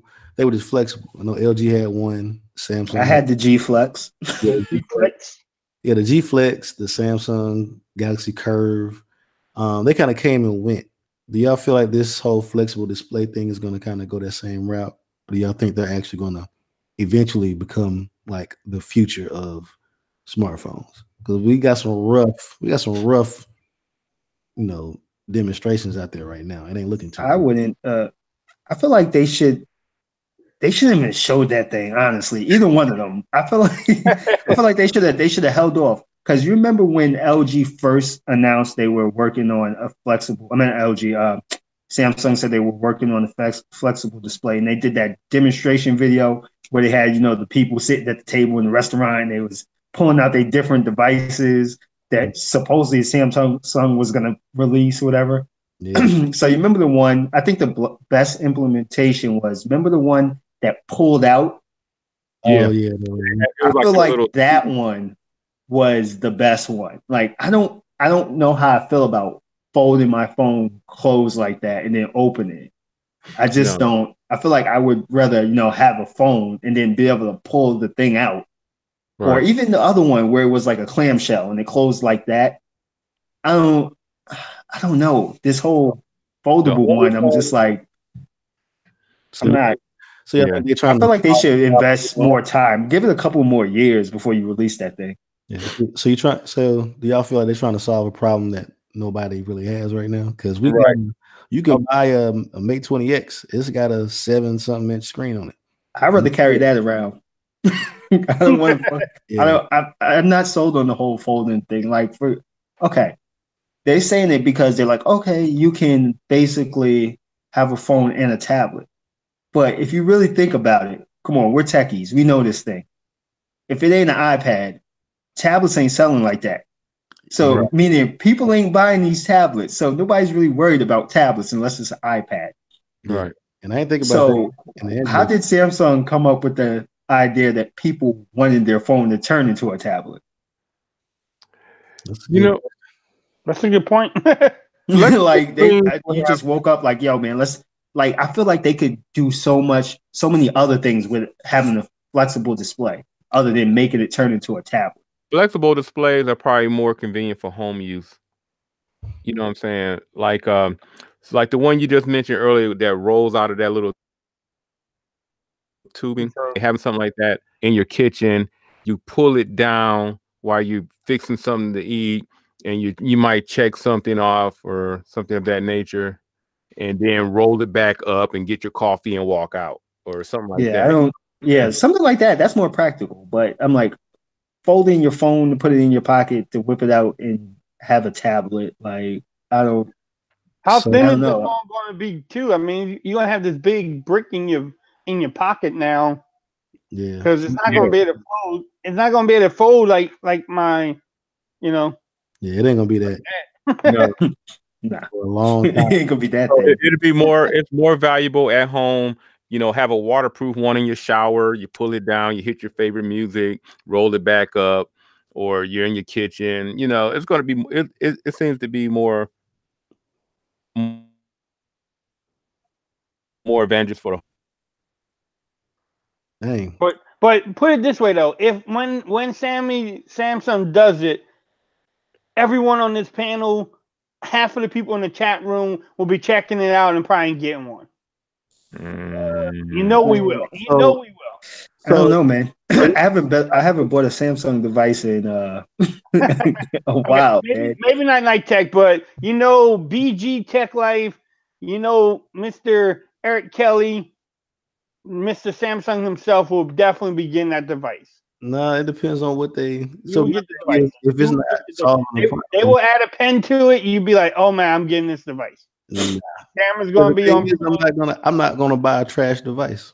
The only way a flexible screen. The Note 9. The only flexible phone screen I can get. That joking ain't funny because everybody know it ain't trash. What about the one that Robert Downey Jr. had in Iron Man?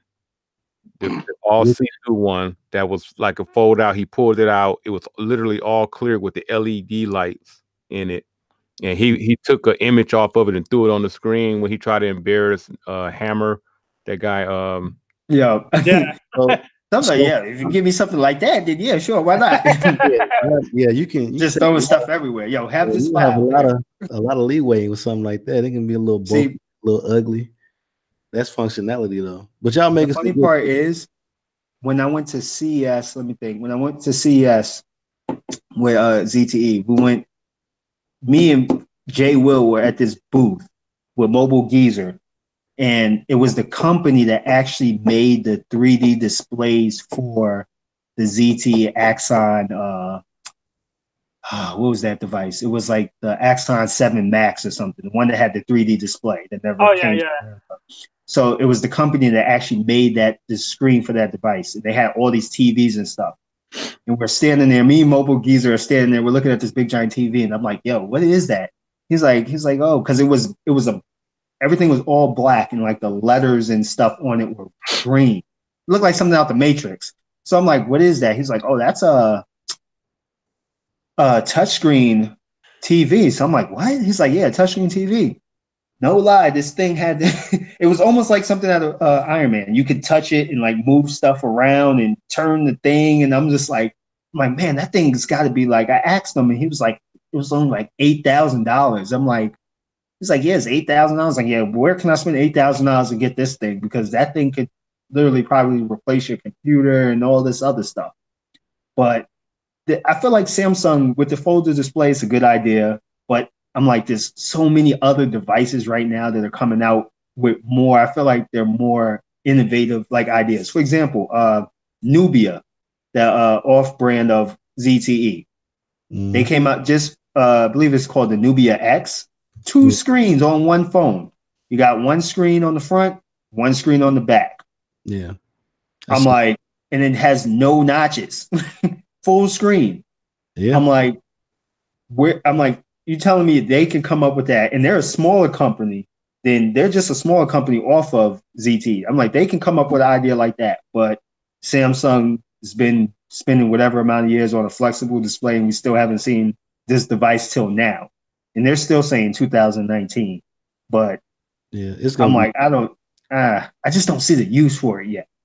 I feel like maybe if they offer me a flexible, 21-inch tablet, that could fold. Like, for example, say if they announced that they had a foldable computer, that's more of a better idea. Foldable computer. Let's say, I don't know, 15 inches that you could fold and just put it in your bag and go. Right. That's a better idea than I think a foldable phone that folds out only to 7 inches. That's a mini tablet. I have that. That's the size of my Google Home Hub. Yeah. I'm like. So I think we need to go ahead and start getting some patents on some stuff after this stream. We getting foldable TVs, y'all. Yeah, you joking though, but that's LG already working on it too. But that's pretty much the way everything goes, though. So if you look at TVs, TV Tech has followed display tech. So they did the curve stuff, then they did IPS, then they did the AMOLED or the OLED stuff. So I think that this whole foldable display tech probably end up landing somewhere in the TV realm.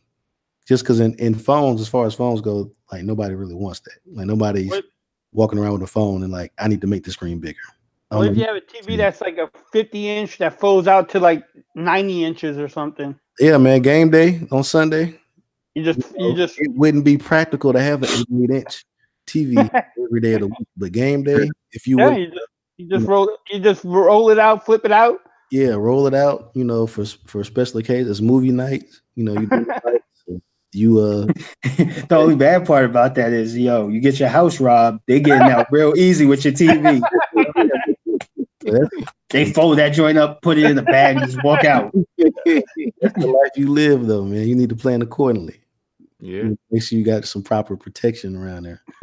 But I think that probably be more useful. Just like y'all was saying, like Rob talking about, pulling down maybe a shower curtain has a screen on it. You close the shower curtain, you got a screen, you watching whatever. In the kitchen, I know right now all these little home hubs and stuff like that. I definitely think they're onto something as far as trying to give you a screen for the kitchen, because I think everybody, while they're cooking, they eventually end up with a phone or a tablet or something in there, and they just end up watching either. I know for me, I'm just watching the show while I'm cooking because I'm a professional. But some people might end up watching, like a recipe or something like that on YouTube. So I don't know. I think y'all onto something, man, with the screen tech. But that's the future. I mean, I want to see what Samsung does with it. I mean, it looked a lot better than that ZTE. What was that ZTE phone last year? Axon M. Yeah, the Axon M. I mean, it didn't have a line in the middle, so. And then but also Samsung and Google playing nice together.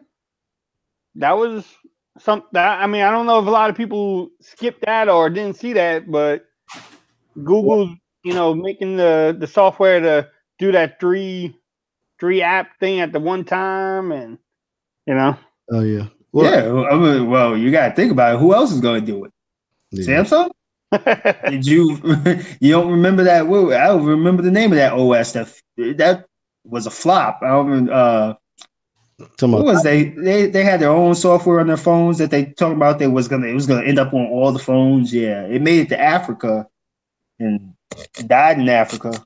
Tizen? Well, Tizen, what they use on all their watches, on their mobile. Yeah, because that's as good as you're gonna get it is on a watch. They were trying to put it on phones. I was like, nah, that's not gonna happen. That was trash. Well, so it wasn't bad. It was just they couldn't put the apps on there. It wasn't worth the money to do it. But as an OS, it was better than Android as far as fluidity and all that stuff. That's why the Galaxy watches are winning over Android Wear watches, because Tizen runs better. But that's neither here nor there. I think that I don't know, man. So Samsung and Google have a weird relationship. They both need each other. Android wouldn't be what it is without Samsung. Samsung made Android mainstream, and Google wouldn't make as much money, definitely, without Samsung. But then Samsung would have to be out here writing out their own software if it wasn't for Android as well. So they can't really talk too much noise, right? Disrupt that relationship. So it's a good business relationship for both of them. There's no reason for them to mess it up. That's true. Yeah. Nobody will support Tizen anyway. I mean, it's hard for these developers to make 3 different apps and. Oh yeah. And then, another thing too is the banking world. Like, I mean, I work for one of the biggest banks. They have enough trouble trying to support iOS and Android for like Android Pay and Samsung Pay, and so to do another whole operating system, the banks and major companies don't. It's a lot of money they got to put into all that stuff too. Yeah. So, but I don't know. I'm unlike everybody. I think it's pretty cool. It looks pretty cool, foldable display. If it comes out, I'm gonna probably get it just to have it because it's cool. But we'll see. But I do like I like the idea, like Rob said, the rollable, like pop it out the side, like KB said too, like just pull out the screen from the phone itself. That might be pretty cool. Oh yeah. I don't know how that would work though, but yeah, man, it's not for us to come up with, man. It's pay good money to figure that out. They say that Fuchsia software, operating system, the way programmers, they have a little bit of actual iOS coding as part of its makeup. So they're trying to make it easier for developers to write on one platform. One platform, just make adjustments, a few minor coding adjustments, and they can easily flip to Fuchsia or iOS. Well, I think Google gonna switch over to that. They need to start sliding little Fuchsia features in there, because from what I've seen, how they let you use I don't know what device was it. I forgot what it was, but it lets you download like a little preview of it, and I was like, well, okay. I couldn't figure out. It took me a while to figure out what the whole thing was. It's like everything's right there in front of you. Right. It's like it's just basically like stat cards. So I was kind of confused. Like, okay, do I just, when it does come out, do I just flip through the cards and my apps are there, or like It was kind of weird. I'm like, I hope they need to start rolling that out a little bit, little by little, because they just switch it over. It's gonna be I think they're gonna just let Android just run wild out in the wild with the other OEMs, and maybe lock down Fuchsia and try to be more like Apple like. And if you're gonna do Fuchsia, you got to do A, B, C, and D before we will allow you to put this on your phones. Tell you one new thing, Samsung won't be running that. Yeah. They're like, we sticking with Android. Forget that. You can keep that. Yeah. How long it's taking Samsung to get Android smooth? Yeah. Hey, Jay Will said that Google needs to make a watch fast, the Pixel Watch. And I think somebody needs to make a good Android. Well, Tizen, like you said, Tizen runs better than Android Wear. Yeah, the problem with Android Wear is the hardware, man. Like they just don't put like that Snapdragon Wear, even the new one, the 3100, it's based on the Snapdragon 400. Yeah, like Nexus 7, the same processor as in the Nexus 7. That's what's in these new Wear OS devices, man. And they just need some better hardware. Yeah, I tell you right now, what they need to do is, I heard it here first. They need to go to Amazfit, which is a branch off of Xiaomi. Let them build the hardware, get a better processor, and then throw Android Wear on it. Because the Amazfit Stratos is probably one of the best hardware watches I have. Ceramic, carbon fiber. I wear this thing to work, and people are looking like, why you got that expensive watch on working in the warehouse? And I'm like, I'll be bumping that thing up against metal poles and everything, not a scratch on that thing. Well, I mean, so the funny thing is the Wear OS platform has plenty of hardware partners. I mean, initially I was just like, well, they got a couple, but I had to replace my wife's. Well, actually, I had to replace me and my wife's Moto 360s. And I was looking at the Samsungs. She looked at them, said they were too bulky. That was cool. So decided to go stick with the Android Wear route with her. And I went to the site. They have pages and pages of Wear devices. Yeah. Like all these different manufacturers. Like they're also expensive. I mean, it depends because I got my wife a Kate Spade watch. It was like $200 something. Like that's regular watch price. Like it wasn't outlandish or nothing. But I mean, the number of hardware partners they got. I mean, Tag Heuer, Mont Blanc, Movado, Kate Spade, Louis Vuitton, Tommy Hilfiger. I mean, they've got the brands and the watchmakers, making devices. It's just the stuff that go in them sucks. So I think they gotta get their hardware together. But I think that having a Pixel device would definitely kind of lay the foundation for that. Like they need some direction. That's what happens when you let everybody kind of try to figure it out on their own. You got to put out an example and lay the foundation and let everybody kind of target that. We see the same thing that happened with Windows. Windows laptops sucked before the Surface devices came out. Now you go and look at Windows devices, like they all sleek and slim and pretty nice hardware, metal build, and all that stuff. So I think I agree. I think they do need to put out a Pixel watch. We thought they were gonna do it this year, but they didn't. But yeah, man. A Pixel watch would be nice. Yeah, I mean, these people spend all this money on Pixel devices, man. That's one thing Google's doing good, I think, is they got the ecosystem going. Or you can get an LG watch. Okay, LG, yeah, they can stick the phones. That depressed me, man. That watch was, I don't know why they came out with that watch. Who wanna watch with a touchscreen that's got hands on top of the touchscreen? For Apple Watch prices. That's what that's what make me feel like LG don't get it. Like they still, even at this point, you're like, we just gonna, nobody else is doing that. Oh, well, we should try it. Why are you doing that, man? Nobody asked for that. Do some market research. It's a the crazy part, it's a digital watch. Why do you need physical heads? Like you can eat, like that's why they make watch faces, right? Because you can choose and pick, like, and it's so. I remember the first time when I first seen it, I was like, I'm like, what? I'm looking at it like, wait, what? The hands? What? And then when they hit the button and the hands went from this to this, I'm like, you can still barely see your notification because the thing is going across. I'm like, what happens if that gets jammed? Does it just stay there?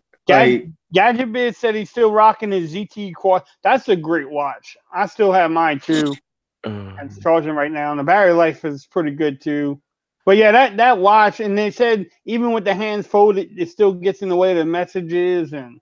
Yeah, because the software don't know that you're doing something that's stupid. Like it don't know that text around the physical hands that you didn't embedded into the display. Because the thing I would talk good about LG, but I can't back them up on that watch. Yeah, man, that's like stuff like that. I'm like, and then but I had the LG Bane watch was pretty good. I'm starting to think like, who was that made for? Like, is there a guy out there that can't read like digital numbers and he only could read the hands? Like, you know how some people have problems reading, they can't tell time with the hands, right? Just if it doesn't have like numbers and stuff. So that's why I'm guessing they made analog watches. But I'm like, what? Like, maybe there's a guy there like, yo, I can't read digital. I don't know what number that is. I need hands. Like, idea. We got to come up with something here to rewrite this wearable game. Yeah, they coming out with those watches with dual displays. Let's put hands in ours. We doing hands, bro. Yeah, so basically, come out with a digital stopwatch. My whole thing is if the watch dies, does the hand still work? That was it. So that was their entire logic. Make it a regular watch, and the battery is supposed to last for like weeks. So what happened if the hands break? So the hands just get stuck in the way. So the thing is, if you have a Samsung watch, and there's a mode, it's in watch mode, right? Basically, where it severs, it doesn't do the Bluetooth stuff, it doesn't display notifications, it just displays a watch face. It would do that for 30 days. Wow. On the battery, not using no weird techniques and nothing like that. 30 days. LG, what the hell are you doing?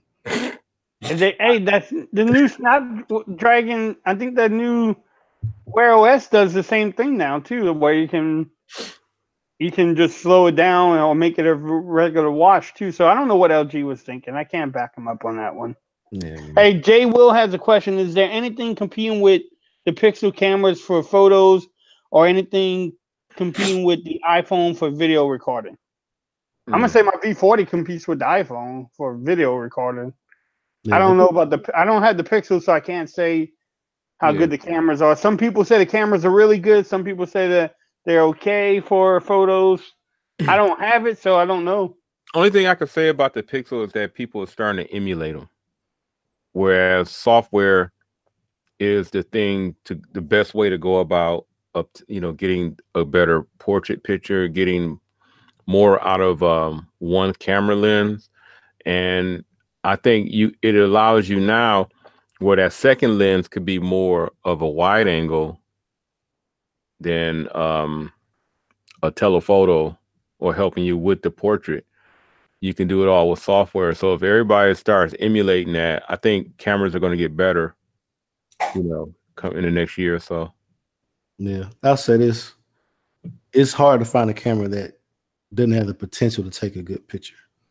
I think as far as like, if you compare like the best picture that a camera can take, there's several that can take pictures just as good as the Pixel. Right. And the thing the Pixel does, it takes its best picture more consistently than other cameras. Right. I think the gap is going to close, especially as we start getting, better chipsets, better, digital processing of these pictures. Mm-hmm. As far as video recording, I think it depends on kind of what you like. Once you start doing 4K 60, that makes up for a lot, man. Yeah. And then average person, I know we all got non-techie friends. Have you seen the pictures they take and the things they considered as good? So it's almost like a non-issue as far as cameras. I mean, cameras, as long as if it's daylight, it got decent daylight, you can see all your friends in the picture. Most people, that's all they want. They don't care if the colors are warm, cooler. Nah. Half the people take their video on 720 and don't know their phone can do 4K. Yeah. I mean, so most people don't do that 1080p for video recording because they don't know how to change it to 4K. Yeah, they don't know the difference. And then, I mean, they probably can't see the difference because they phone probably displaying the 1080p anyway, even if you have a 2K screen. I think that outside of a stream like this or, you know, a tech chat, nobody has that conversation. Like they decided whatever phone I have, I'm gonna take this picture. Like that's just what they do. I mean, because I'm out and I have people. My daughter, she used to go to a place called the Little Gym, and one of her classmates had a birthday party, and she's like, "Yeah," the mom's like, "Yeah, I want you to get some, you know, somebody can take some video or something like that, or a couple of pictures. That'd be fine." I didn't want to do it, so I was like, "Yeah, I'll do it." So she has me on her phone. She's using the S7, and she's wanting me to take pictures and do video, and I'm like, I was weighing my options. I'm like, I could pull out my phone, which I know is going to do a drastically better job. Do I really want that liability? Like, do I want, do I want to have all her child's birthday memories on my phone? So I took it with hers, and I mean, it was a struggle, man, for real. But she got them, and like she like was just praising me. She's like, "Oh my gosh, thank you so much! Like, got so many good pictures and video." And to me, I'm like, this is terrible. I'm like, I'm guessing they're like, I know who that is. I can recognize that person. Like, I think the requirements are drastically lower than we make them out to be for people, especially if you're not going between phones. Like, you want using one phone for 2 years. If the S7 is the best picture you've seen on the phone, you don't know any better. Right. So I think that's interesting though. Right. All right. Night Techs, I think you're saying you may I know you only want to be with us for a short time, so if you want to tell everybody about your YouTube channel and everything. Yeah, you already know. Your boy Night Tech. Follow me on YouTube. Got some crazy devices coming up. Leave any comments, in the comment section below in the videos if you want to see anything special, because I'm willing to buy anything crazy that's 2030 or better. So you already know. Yeah, but you can follow me on Twitter at Night Tech Views. You can find me on Instagram at Mr_Night85. And thank you guys for having me on here. It was a pleasure. But I gotta go. Thanks for joining, man. Thanks for joining us, man. We appreciate you. Yeah, man. No problem. Have a good one. All right. Peace. Bye, bro.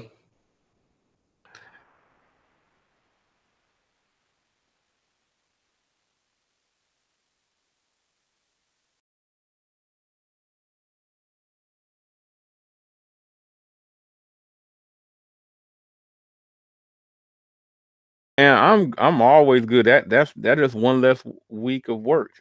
Hey, Jay Will said that his iPad Pro 11 takes better photos and videos than most phones because it has the cameras from the iPhone. And then Gadget Bay said the Razor phone and Essential phone, LOL. I guess he's talking about taking pictures better than the Pixel. Look, I got a good 5 questions, but in a lot of ways, I wanted us to have like one more person here that would have made it really good, because I needed you to pick a number from 1 through 10, and there's only 2 of us. 3 of us. Well, 2 of you guys will be answering. Well, I mean, that's fine. We can, even if you want to. I mean, if you next time or. Yeah, save them, dude. Yeah, because I mean, it was an interesting question, and I wasn't going to ask the 5 questions per se. I was going to pick a number from 1 to 10, and then from that, I was going to let you,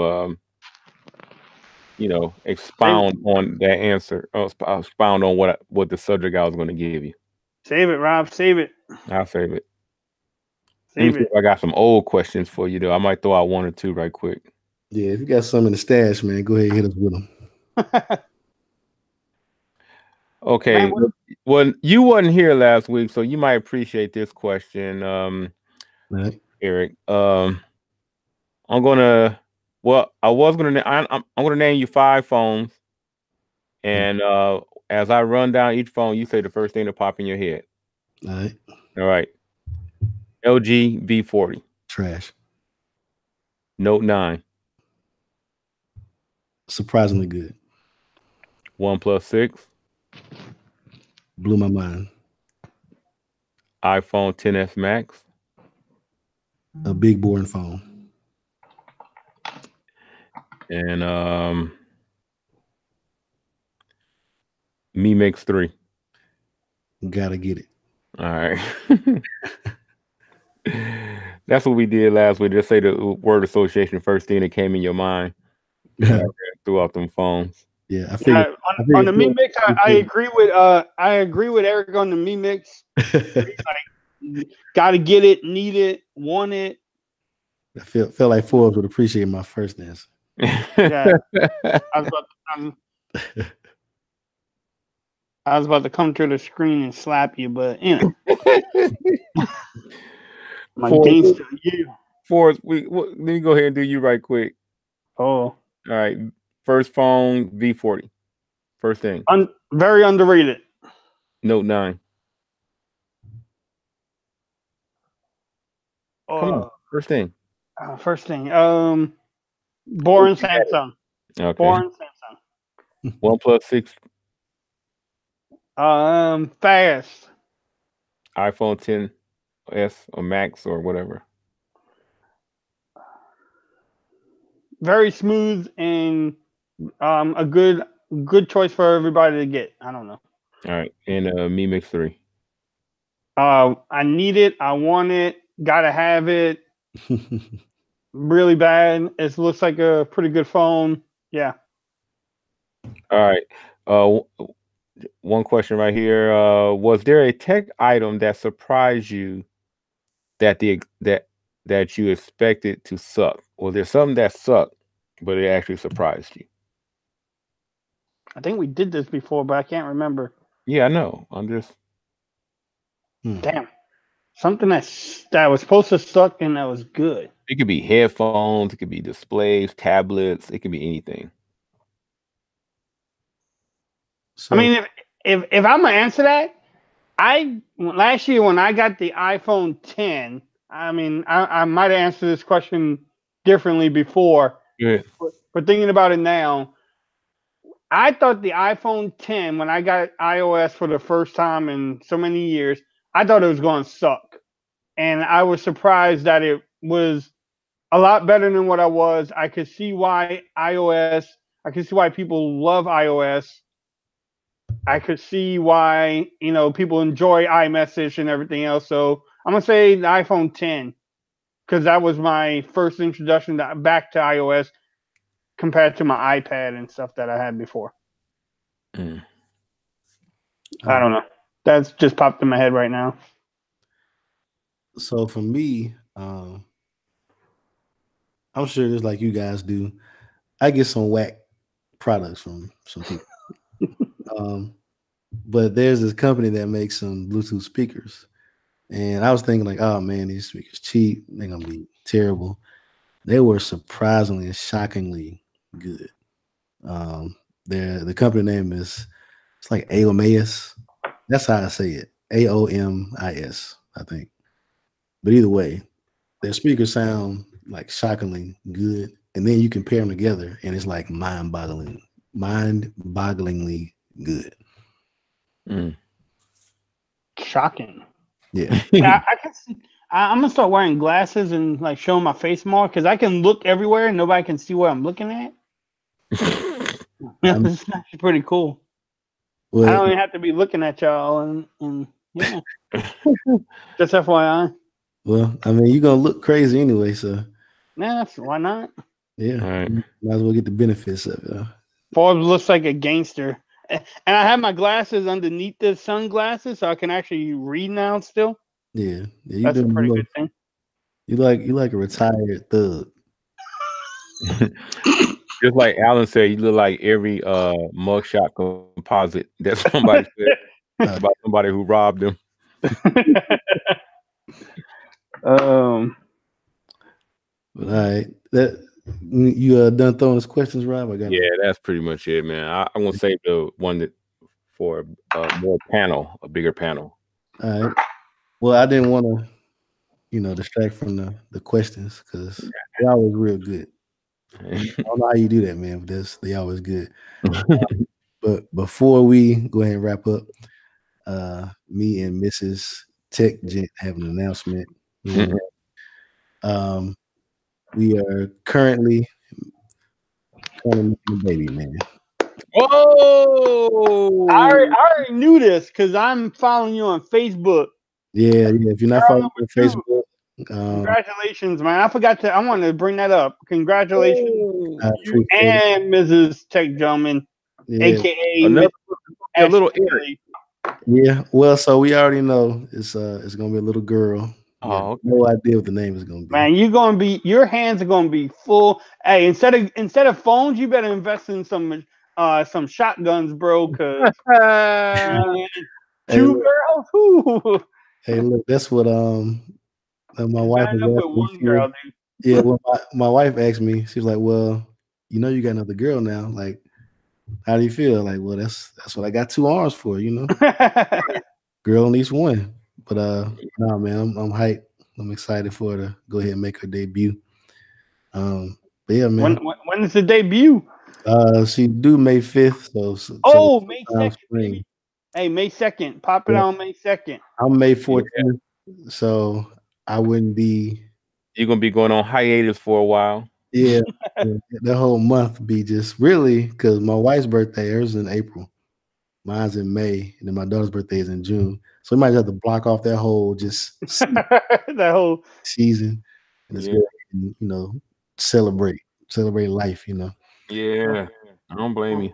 Hopefully the baby comes out a little bit later. Then that way y'all can have like joint birthday parties because it makes it a lot easier, man. See you was doing good. You was doing real good till you start talking about it, man. I'm just saying because if you have the baby tour, then you have one birthday party in May, and then you have to have another birthday party in June.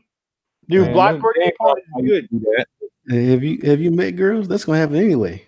Let's share no birthdays, man. You crazy.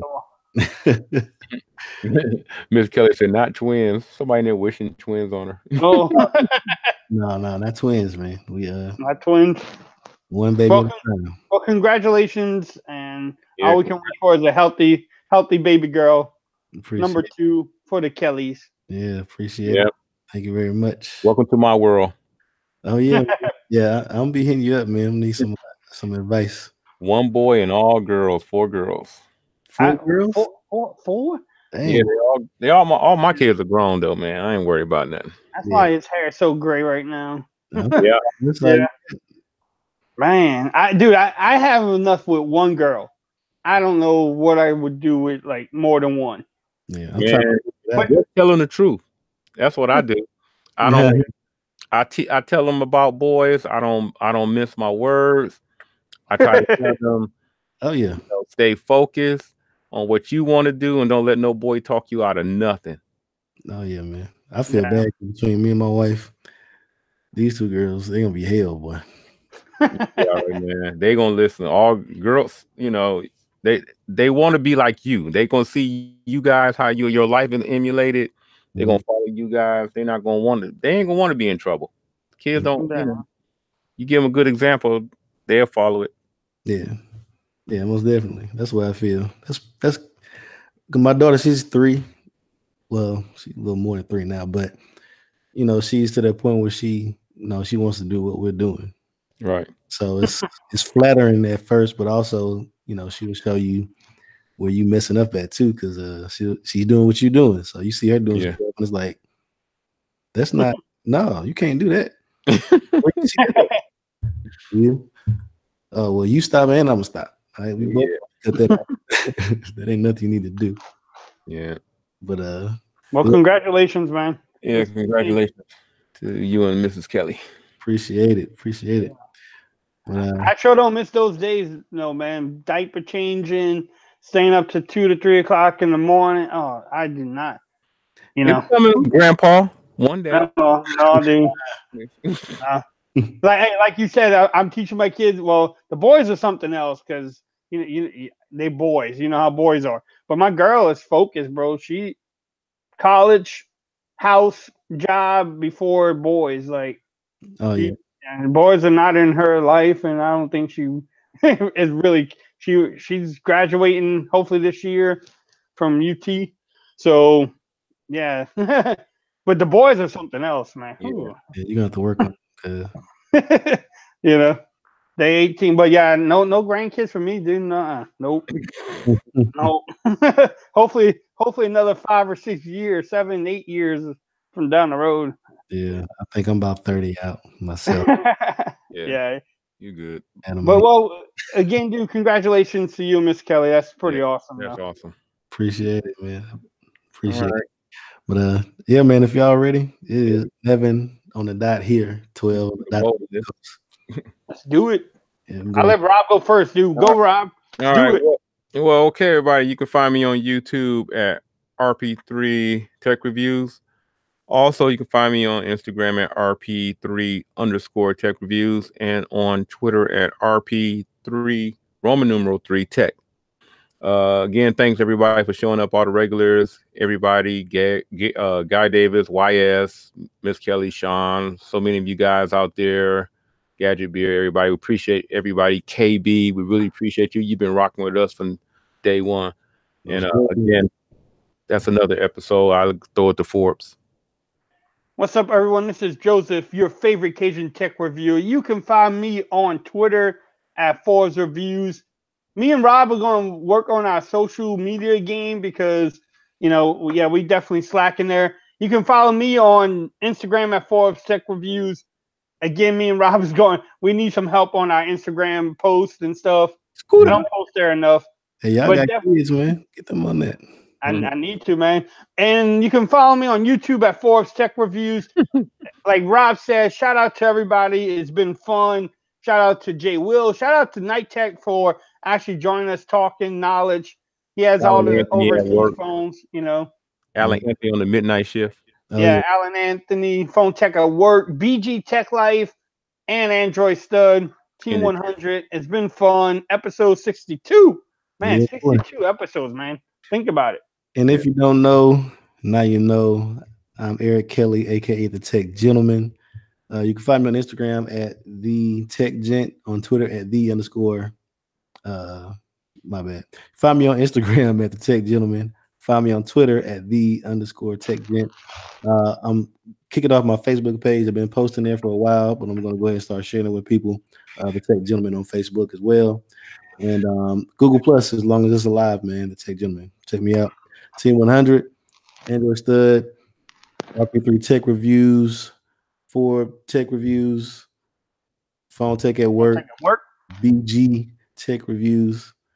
We out, man. Episode 62. Shout out to Gadget Big, Miss Kelly, Guy Davis, KB. Everybody in the chat. Everybody in the chat.